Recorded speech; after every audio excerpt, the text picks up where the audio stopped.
Hashanah Tova! Happy 5781, the year of opening your mouth in silence. Does that sound a lot like screaming inside your heart? Because I think it does. Everything's the same!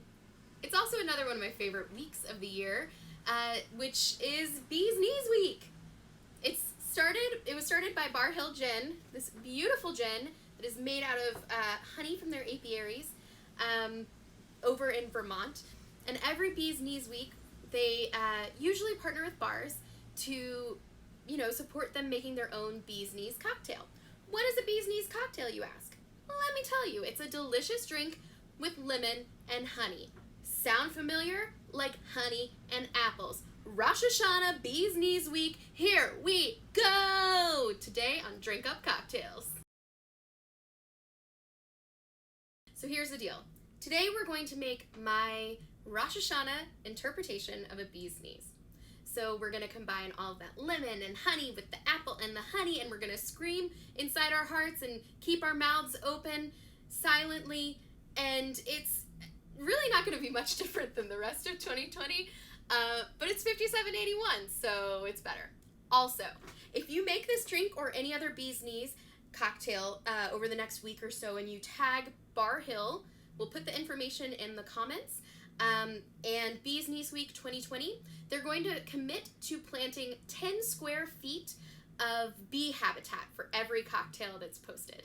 Since they can't partner with bars like they normally would, they're doing it this way to make sure that the bees still reap the benefits of all of us drinking these delicious cocktails.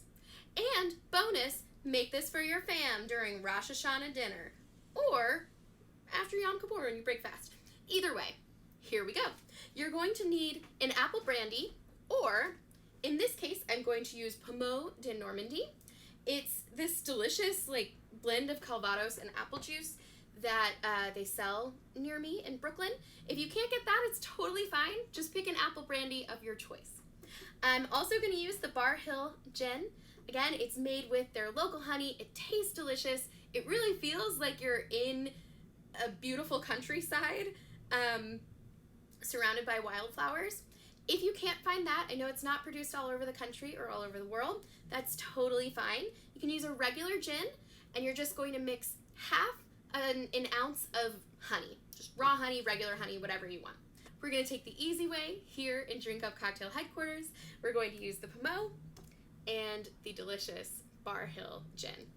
So, you're also going to need half a lemon, a little bit of salt, and I'm going to use some Boston Bittahs, that great Jewish city, Boston.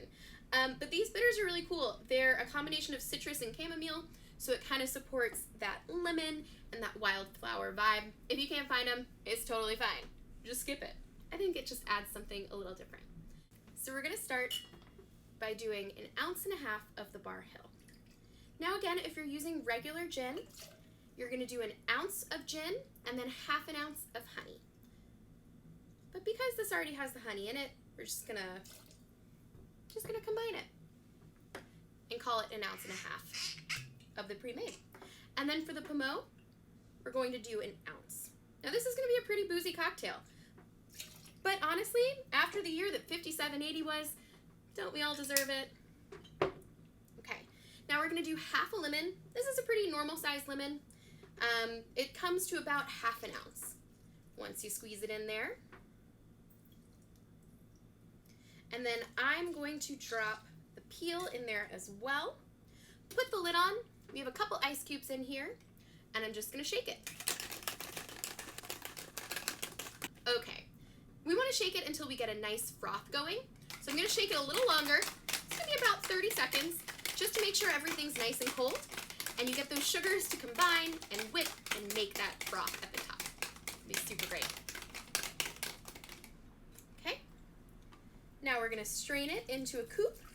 You can use whatever kind of glass you want, but I just think a coupe feels really great for this 1920s bee's knees cocktail.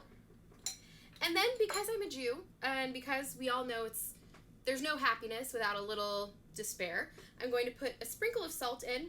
The added bonus is it kind of plays off the sugar that's in the apple brandy or Pommeau and the Barr Hill or the honey. and just makes it that much more exciting. And I'm going to do a few drops of bitters, about 4. Again, gotta have a little bitter with the sweet. I'm going to add a lemon on the side for a little pizzazz, and drink up. Ooh, it's so good. It's like briny and layered, and it has the honey and the floral elements from the gin, and the apple, like the tart apple from the Pommeau. Whew! 57.81's gotta be better, right, guys? Right? Cheers.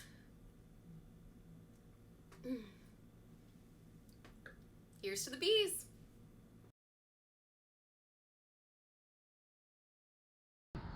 Want to know what's in my glass? So do I. Like and subscribe below and you might find out. Be quiet, Myrtle. Mommy's drinking.